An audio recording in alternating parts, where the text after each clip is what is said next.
Bienvenue à tous et bienvenue à toutes dans Conseil de vie by Nelly Nana. Alors, nous allons parler de comment gérer le téléphone de manière paisible dans le couple.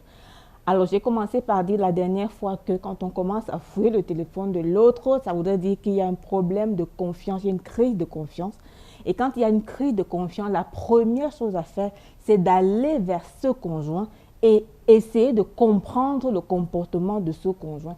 Plutôt que de vous transformer en détective privé pour fouiller dans son téléphone, commencez par communiquer avec cette personne dans le but de lui donner l'occasion de vous redonner confiance, cette confiance qui a commencé à être brisée par son attitude envers son téléphone. Maintenant, si les explications de votre conjoint ne sont pas assez claires pour vous, et si vous voulez continuer à fouiller pour découvrir, vous êtes libre de fouiller, mais dites-vous bien que chaque fois que vous allez fouiller le téléphone, vous êtes responsable de la gestion de ce que vous aurez découvert dans ce téléphone. Et si ce que vous aurez découvert ou ce que vous allez découvrir dans ce téléphone ne vous convainc pas ou alors vous perturbe, il vous reviendra la responsabilité de traiter donc de cet aspect avec votre conjoint. Mais la bonne attitude est de communiquer comme j'ai dit. Et la deuxième chose à faire, c'est d'avoir un accord de couple pour la gestion paisible.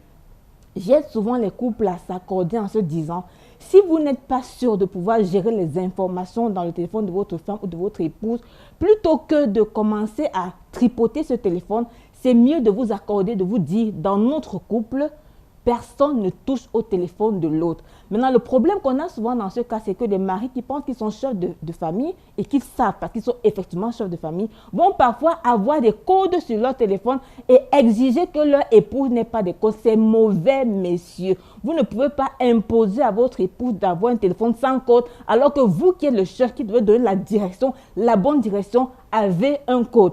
Donc, soit vous décidez d'avoir un téléphone libre pour tout le monde, soit vous décidez d'avoir des téléphones codés. Mais le plus important, c'est d'avoir un accord qui va vous garder dans la paix et dans la sérénité. Parce que dans le couple, le plus important, c'est votre paix et votre harmonie.